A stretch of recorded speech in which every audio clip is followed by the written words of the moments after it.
Hey y'all, Patrick James, Cold Dead Hands, Black Coffee Perspectives, and now Into the Fray, and John Double Tap Britain, Midnight Munchies, Food for Thought, Cold Dead Hands, and Into the Fray. And on Into the Fray today, we're going to delve into the Declaration of Independence.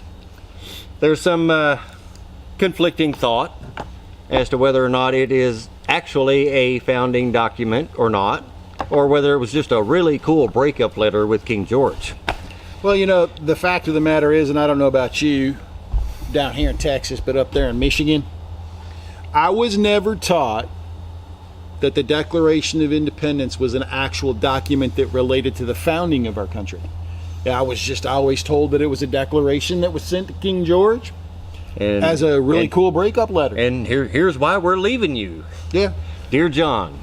But we're going to show you today why the Declaration of Independence is probably the most fundamentally important document in the formation of our type of government, which is a constitutional republic. Exactly. So not only from our point of view and the case we're about to make is it a founding document, but in fact it is the founding document. Absolutely. But there are those who disagree. We must digress, and when I fall into this rabbit hole and the person I'm fixing to quote, there is much that I could discuss about my dislike, displeasure of everything that he did, including this quote. If you want to understand the real Declaration of Independence, do not repeat the preface. Now, that was in an address to the Jefferson Club of Los Angeles. Go figure. I'm telling you. Yeah, it's always been the land of fruits and nuts. We love you, California, but yeah, a little cray-cray at times. That was on May 12th, 1911. Awesome year. Awesome year for a lot of things. Now, who gave us that cringeworthy quote? Mr. Woodrow Wilson. If you were lucky to guess that, which many of you have followed along with my posts, John's posts, our articles, and even John's book. I'm not bragging. I'm plugging it. Gun Sense, Past, Present, and Future. Written in homage to, I cannot think of his name. I put him on the spot, folks. I was pimping his book out, and I put him on the spot. That was Woodrow Wilson, as you know. And what was Woodrow Wilson? Who was Woodrow Wilson? He was a president. He was also a self-professed progressivist, which is just another name for Marxism in a pretty bow, right? Not to mention, he gave us the wonderful income tax. But we won't get into that. Yeah, no, because that's a rabbit hole that we're going to have to delve into in another video, and it could take 2, 3, 4 hours. And trust me, John and I can talk that long and more. So what is this preface, this preamble that Woodrow Wilson was so adamant to have us ignore? Yeah, let me put my little spectacles on because I'm going to have to read this because I want to make sure we get it right. Why? Because every word crafted by Thomas Jefferson in the Declaration of Independence is extremely important. And one day we're going to do a more lengthy video taking it line by line and explaining to you exactly why each word was crafted exactly the way he crafted them. And what resulted from it. So as we go on, we're going to start with the beginning of the preface. The unanimous declaration of the 13 United States of America. United is a small u, and that was for a reason, and we'll get into that more in the future. When in the course of human events it becomes necessary for one people to dissolve the political bands which have connected them with another, and to assume among the powers of the earth the separate and equal station to which the laws of nature and nature's God entitle them. A decent respect to the opinions of mankind requires that they should declare the causes which impel them to the separation. These powerful words that we hear very frequently. We hold these truths to be self-evident, that all men are created equal, that they are endowed by their Creator with certain unalienable rights, that among these are life, liberty, and the pursuit of happiness. Let me stop you right there for a second, Pat. Please do. First of all, that's the section of the Declaration of Independence that Joe Biden so eloquently referred to as The thingy? the thing. The thing. The thing. But there's a word in there I want to key on. Unalienable rights. Now, we get this quite often whenever this topic comes up.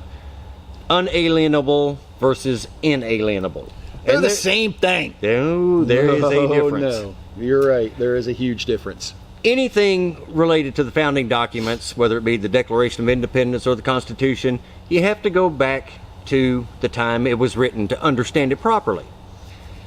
Which is why history is so important and woefully undertaught. Well, it's like our definitions within the Second Amendment, which we will get to in another video, and why they used specific words and why those specific words are so important. This is one of those times. Because as it was written in the Declaration of Independence, it was phrased unalienable. Yes. Which, according to Black's Law Dictionary, 6th edition, means it cannot be traded or bartered, incapable of being alienated, that is, sold or transferred. Now, page 1523, by the way, just in case you want to look it up. Seems pretty cut and dried, right? And that's pretty much the definition that people think applies to inalienable. Right. However, the Supreme Court, hot topic right now, one that we will get more into later, absolutely, had a ruling in the case Morrison versus State of Missouri. In that ruling, they defined inalienable as can be traded or bartered, rights which are not capable of being surrendered or transferred without the consent of the one possessing such rights. Key difference. Big difference. Unalienable is unalienable. You can't give it away, can't be taken, you can't surrender it, you can't consent to it being surrendered or taken.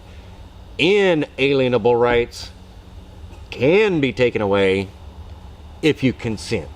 Right. I mean, whether that consent is voluntary or not.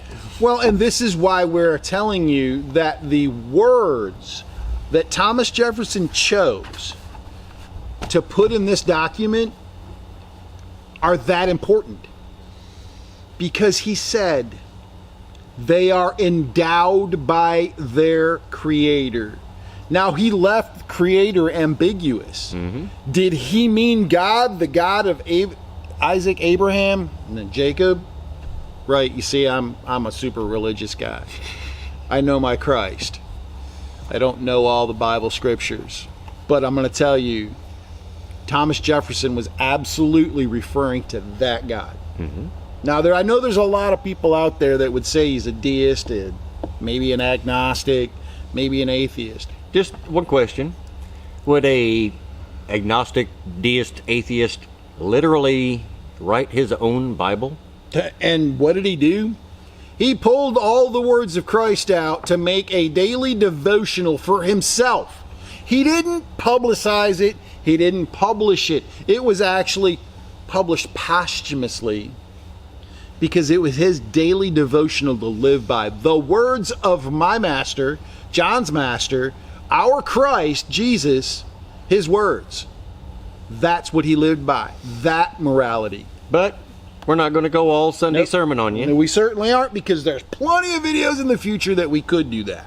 That's important, though, because that unalienable right, that natural, God-given, creator-bestowed right, is what governments are established to secure. As the rest of the preamble says, that to secure these rights, governments are instituted among men, deriving their just powers from the consent of the governed. You know, we've all heard that before. Yeah. That whenever any form of government becomes destructive to those ends, a government destructive to the natural, God-given, creator-bestowed rights. Yep. Any of that striking a nerve with anybody right now? It should if it doesn't. But when government becomes destructive to these ends, it is the right of the people to alter or abolish it and to institute new government. Whoa. Laying its foundations upon such principles and organizing its powers in such form as to them shall seem most likely to affect their safety and happiness. Prudence indeed. Now, we just talked about throwing off the government and making a new one. Prudence comes in, and prudence... Who's Prudence? Chick I dated in high school. Ooh. No, don't let my wife hear that. Sharon, I got a phone call. Prudence indeed will dictate that governments long established should not be changed for light and transient causes. And accordingly, all experience has shown that mankind are more disposed to suffer while evils are sufferable than to right themselves by abolishing the forms to which they are accustomed. Now, right themselves. Again, he chose specific words. Mm-hmm. Right themselves would be like a ship or a boat that's capsized, and we all. If you haven't been there, then you need to go out and kayak or something and turn yourself upside down and see how difficult it is to right yourself. That's the type of writing that he was talking about. And you know, there's a particular favorite quote of yours, I think, that deals directly with that whole issue from your namesake. My namesake? Yes. My namesake. Oh, yes. One of the most passionate founders. I think probably the most passionate founders. Bad men cannot make good citizens. It is when a people forget God that tyrants forge their chains. A vitiated state of morals, a corrupted public conscience is incompatible with freedom. No free government or the blessings of liberty can be preserved to any people but by a firm adherence to justice, moderation, temperance, frugality, and virtue, and by a frequent recurrence to the fundamental principles. Patrick Henry. And I bring that up because that's exactly what we're doing right now. Liberty or death. You can give it to me. Our revisiting and exploration of the Declaration of Independence is that recurrence of fundamental principles. A recurrence that unfortunately has gone long overdue in the general population. Well, you know, you speak of those things. You speak of what governments can do. And lo and behold, we can pull another quote from one of our founders that speaks to a corrupt government and what they can do if you allow it. Let me guess. Oh, before we get into that, you know... Did you have another train? No. I was just going to say, when you get into government, again, like it points out, consent of the people. Yep. There's a lot of laws written right now that actually override the consent of the people. Absolutely. And James Madison took that issue on directly. This is aimed at what he called mutable policy or mutable law. In other words, law that's changing so often that you can't keep up with it. Are you saying we have a lot of laws on the books right now? We have a few. A couple. And part of this quote, a lot of people will be reminded of a particular lawmaker but I'll get to that. I know you're talking James about. Madison said, the internal effects of a mutable policy are still more calamitous. It poisons the blessings of liberty itself. It'll be of little avail to the people that the laws are made by men of their own choice, if the laws be so voluminous that they cannot be read, or so incoherent that they cannot be understood. Now, That reminds me. Are you referring to Drunken Nancy? I didn't say drunk. Well, I did, because every time I listen to her, it sounds like she's half in the basket with, a couple of shots of vodka and a Valium. I'm sorry, it just does. I mean, and one quote pretty much sums it up. When they were trying to pass Obamacare, we have to pass it to find out what's in it. And that just comes right down to omnibus bills that we are going to get into in a future topic, because that is something we need to directly discuss. But the sheer volume of laws that we have on the books are a very poignant example of exactly what Madison was saying. And he also went on to say that if they be repealed or revised before they are promulgated, or undergo such incessant changes that no man who knows what the law is today can guess what it'll be tomorrow. And there's a book that I've referenced a lot of times in my talks with people online, and I can't think of the author's name off the top of my head, but the name of the book was 3 Felonies a Day. The average business owner commits 3 felonies a day without even knowing it. Yeah, absolutely. And that's just due to the sheer volume of not only laws, but regulations. It's such a quagmire. Even a Supreme Court justice does not fully know and understand all the laws on the books. Nor is he law-abiding to the laws of man. I'm sorry, but we all commit felonies. I addressed this to a committee at the state capital of Texas, because we go down there and do such things on our off time, because that's what Cold Dead Hands has always been about. And that's what citizens should do. I told the committee, and it's on tape, and you can watch it on video. We still have it. I told them, I said, there's not one law-abiding citizen sitting in this court, and there was probably 300-400 people there. And, yada, yada, they're sitting there. But the reality is, there isn't. If you drive down the highway over the posted speed limit, you're breaking a law of man. Everybody's going to do it. Yeah, the context of that conversation was the fact that concealed carry permit holders were among the most law-abiding citizens. Yeah, they are. And, literally, they're so law-abiding that they will ask for permission to exercise a right, pay a fee to exercise their right, and wait for them to decide if they're law-abiding enough to be worthy of carrying a piece of paper in your pocket saying you can carry concealed. That's how law-abiding they are. But is that necessarily a good thing? Well, it's all comes down to law-abiding, right, or law-abiding. Are you law-abiding to the natural laws that work in conjunction with the natural creator-bestowed unalienable rights, or are you law-abiding to the laws of man? Again, and tyrants. Going right back into the Declaration wording itself. And, let's see. Equal station to which the laws of nature and of nature's God. That's one form of law-abiding. Most people, when they say I'm law-abiding, they're saying that I'm not raping and robbing and murdering people. Yet, there's so many more laws than that. Oh my gosh. And like I said, many people break them on a regular basis without even knowing it. I was talking about Thomas Jefferson in the specificity. Thank you, John.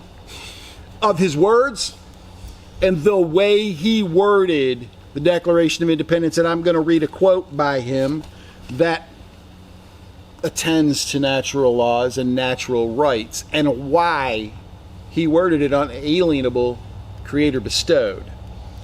Now, right? To preface this, he was asked to comment on liberty. Yep. And the first part of his quote that's not included here was basically liberty is the ability to pretty much do as you please, period. End of sentence. End of sentence. And there's a lot of people out there that would agree that that is True. very true. But Liberty. But Thomas Jefferson wasn't all about doing whatever you wanted, because there's repercussions. And this is why. Rightful liberty is unobstructed action according to our will within limits drawn around us by the equal rights of others. I do not add within the limits of the law, because law is often but the tyrant's will, and always so when it violates the rights of the individual. So what is Thomas Jefferson saying there? Well, for one, he's saying the golden rule. Do unto others as you would have them do unto you. Absolutely. If you want to live in a civilization with a very, very light structure of law, then listen to what I'm saying. Read and understand what I'm telling you, because you can live with a very, very light structure of government if you can abide by those laws. And all it takes is a little personal responsibility, Exactly. a little respect. Wait a second, you said responsibility. That's the one thing that's lacking in society today, is responsibility for one's own actions. And that's what we have to start thinking about. Listen, man, if I make a mistake on my taxes and the government comes after me and they investigate and they do a litany of paperwork to see where that mistake occurred, that's my fault. I have to accept responsibility for that and accept the consequences to that. It's the same as if I walk into a bank and I rob a bank. Hey, it's my right to walk in and take that money. There's no doubt, right? I mean, but it doesn't go against the natural law, right? I mean, or does it? Thinking it Personal might. responsibility. Because when you're walking in taking something that belongs to somebody else, That's right. you are... Robin Hood doesn't work here. Bonnie and Clyde doesn't work. Billy the Kid, Jesse James, the gang, James gang. Sure, they had lots of people that loved them, propped them up. But they're not respecting the equal rights of others. They're not respecting the property of others. That's exactly right. That's what Jefferson was trying to express through his words. And that's the other half of that coin. You know, I mean, there's personal responsibility, and then there's respect. Yep. Because you can say, but my rights. My rights. But your rights is the person across from you's rights as well. That's exactly right. You have to look at it that way. In order to protect your own, you have to protect theirs. Yeah, and the fact of the matter is, you know, he used the word equality, equal. All men are created equal. And let's face it, men, product of the times, reality, all people created equal. But equality at birth does not equate to equality of outcome. John and I, neither one of us were born with a silver spoon, gold spoon, platinum spoon. Absolutely not. We're talking plastic and paper plates. That's me and John. Anything and everything that we have clawed our way up to, and trust me, there's a long ways to go to get to that top. The reality is, there is no equality of outcome. You get out of it what you put into it. But the reality is, the government has no business creating a law that would prop one human up over another, because when they do, that's when abuses will occur, and they do, and we can see that. Injustices occur when governments create laws on their own to prop up another person. Yes, maybe it needed to be done. Maybe it needed to have an amendment to free the slaves. Oh, that's a whole topic in and of itself. Maybe there needed to be an amendment to allow women to vote. Maybe there did. Let me stop you. I know in the Constitution it says, we, the people, doesn't say white men. Surely they couldn't have been referencing all we the people. Yeah, I mean, people is a pretty inclusive term. Just the smart ones, right? No, it's a pretty all-inclusive term. You mean not the guys with the danglies between their legs? I don't want to talk about anybody that ain't danglies. So. Yeah, you like the danglies. That's all right. That's the facts. But the point being, you know, because society failed to embrace the ideals set forth in the Declaration of Independence, even though they were foundational to the Constitution itself and the founding of the nation, including the Bill of Rights, even though they use inclusive language like the people and unalienable, society was flawed. Society had not revisited these fundamental principles nearly enough.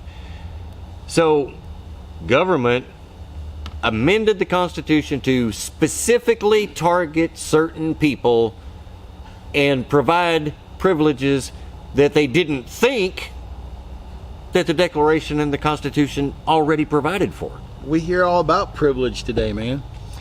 What's that all about? Now, listen, I'm going to tell you right now, there are people out there privileged. There certainly are. Are they privileged because of certain things, money, family, ties, rooted deeply within a country? Yeah, man, I'm going to tell you right now, there are a lot of established families that have created a lot of wealth off the backs of the average working people. There's no doubt about it, and they have privilege. But by the same token, somebody like us who came from plastic spoons and paper plates, Tough skins from Sears, woo! Yes, sir. Been there, done that. But we still have the same opportunity to excel. Yes. Now, we may not achieve that level. I mean, I don't see myself being a Donald Trump, for example. You ain't gonna be a gazillionaire. My skin tone isn't orange enough. You ain't got enough hair, brother. Easy. Now, the reality is the government doesn't have any business creating laws that will prop one person over another. And if you read and embrace the words of Thomas Jefferson, you can see how simplistic that was. It didn't need a bunch of laws. It didn't need a huge filing system. It didn't need an itty-bitty thumb drive with 16,000 gigabytes or terabytes or whatever to log the voluminous laws of man. You know, it was intentionally written for the common people to understand, just like the Constitution, just like the Bill of Rights. They were written for the people to be comprehended and understood. You know what? As brilliant as our founders were, they used the KISS method with us. Keep it simple, stupid. Keep it simple, stupid. Keep it stupid, simple. However, I like keep it simple, stupid because I'm stupid, and I have to realize that I overcomplicate quite frequently, and I have to refine it down to what's the simplicity of it. Right. That's the simplicity. And it all relies on our shoulders to make it work. We have natural rights that make us equal at birth. Yep.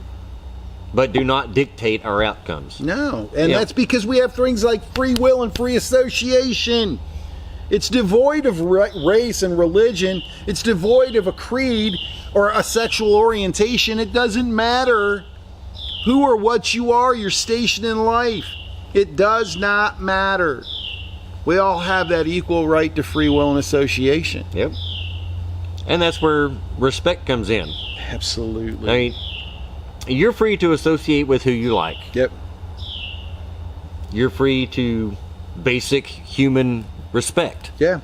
I mean, that's all you actually get is basic human respects. And if that's all you got, that's great. Everything beyond that is earned. Nobody's going to try and rape you. Nobody's going to try and hurt you or harm you. Nobody's going to try and force you to do this or that. That's basic human respect. But if they do, you have the right to defend yourself against it. Exactly. You don't have to take it. If a bully comes up to you, and I know, oh my gosh, over the last 30 years or so, just go run tell this person or that person that you're being bullied. I get it. It's easier. Just let somebody else deal with it. You're not doing anything but pushing it to the background, and eventually it's going to come and bite you right square in the ass. And you're going to have to stand up to a bully, and you're not going to know how, because you didn't learn it when you were a kid. Somebody's going to try and take your wallet. They're going to try and take your woman. They're going to try and smack you down in the street, or they're going to infringe on one of your rights, and you're going to be like, 911. I'm sorry, but 911 isn't working today. You can text 911 and we'll be there as soon as we can. That just happened in Michigan. It just happened in Michigan yesterday. The 911 system was down, and they gave you you can text 911.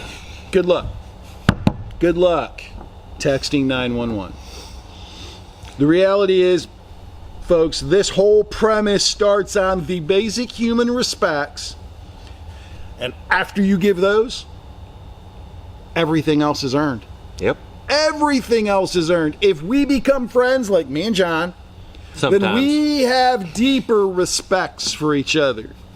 Yes, we stomp on each other's words. Yes, we cut each other off quite frequently because we like to talk and we are very passionate about what we believe in. This is the facts of what our founders were talking about. It is the absolute truths. Mm-hmm. Whether you like them or not, it doesn't matter. What we tell you, we were going to piss you off probably in some instances. We were going to tell you truths, and we're going to show why they are. But you know, the whole concept of liberty comes directly from the Bible itself. It does not. Come on, John. Prime example. The Liberty Bell. Yes.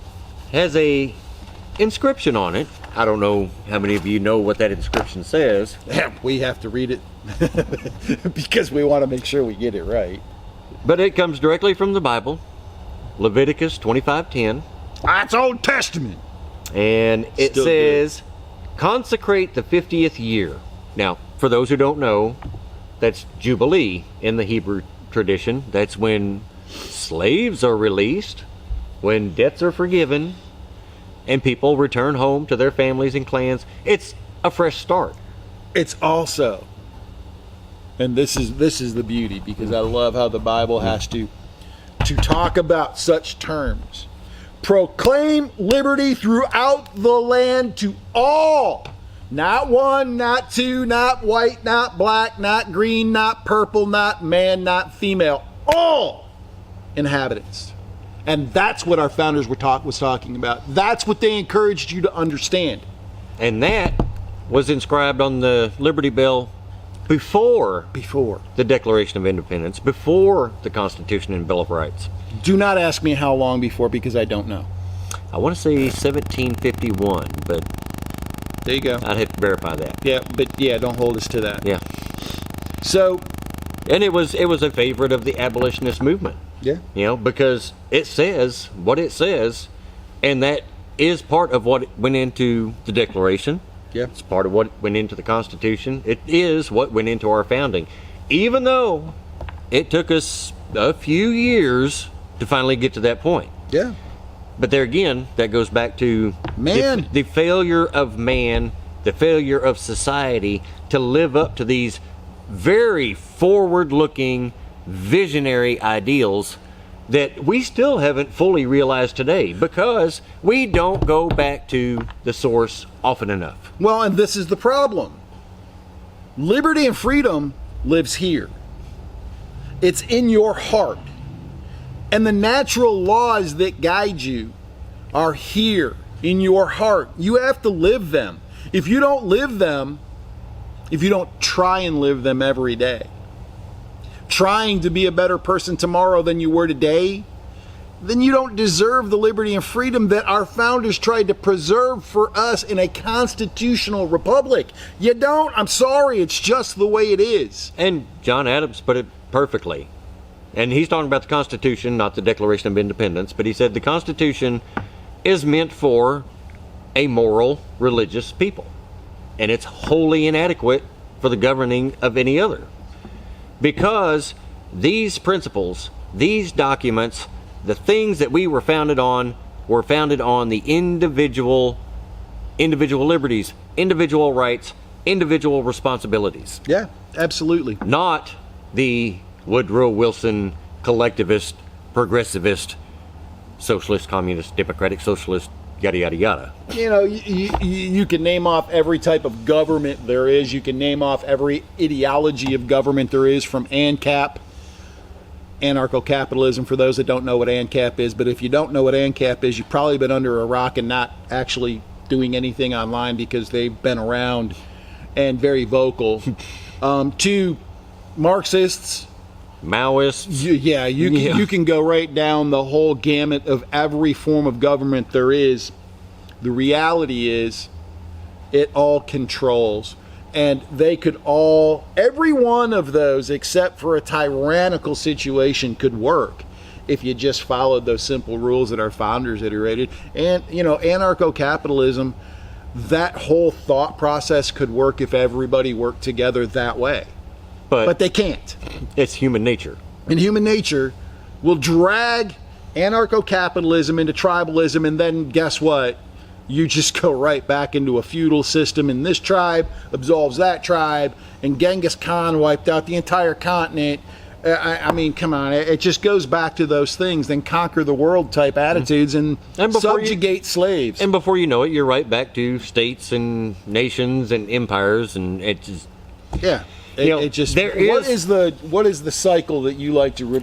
I can't. What is it? The Tytler cycle. Tytler cycle. I like that. The Tytler cycle was developed to basically show the progression of the failure of democracies. And typically, you start out in bondage. You're bolstered by faith. Yep. The faith gives you the strength to fight for your liberty. Once you get that liberty, you experience abundance, and through that abundance you start to get complacent, apathetic, dependent, and before you know it, you're right back into bondage again. Exactly. Now that's the cycle of democracies, because the majority, the mob, rules a democracy. Right. Which is why we're a constitutional republic. But again, whole nother show. We will get way into that one. There's so much more we can go into. We're going to wrap this up, though, and I just want to wrap it up.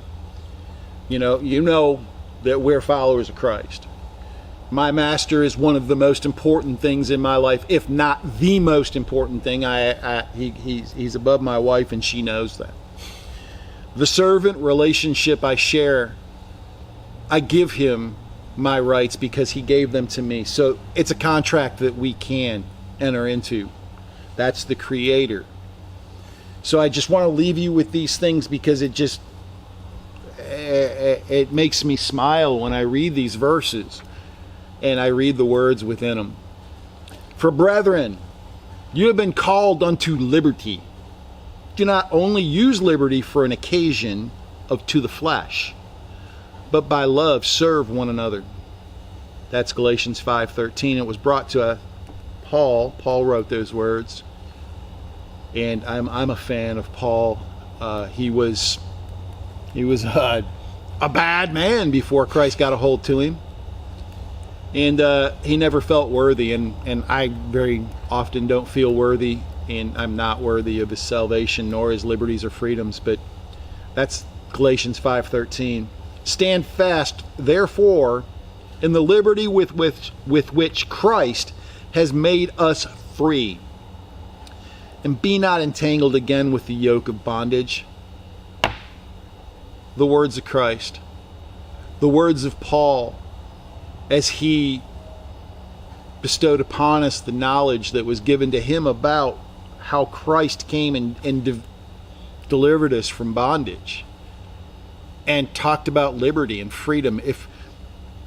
If you don't believe that our founders believed in the words written within the Bible, then we're going to spend 4 or 5 hours defining exactly how that happened, because it's certainly there. Oh yeah. I'm going to let John wrap it up, and I might have a word or two. Yeah. Liberty, the very concept of liberty comes directly from the Bible.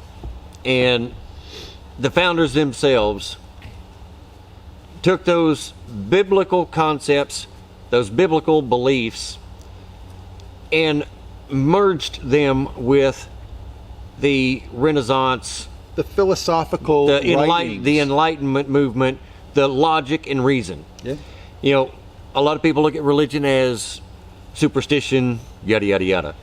But there is reason and logic within it for those who are bent more towards that nature. Like myself, I'm a very logical, analytical type. But there is logic within it.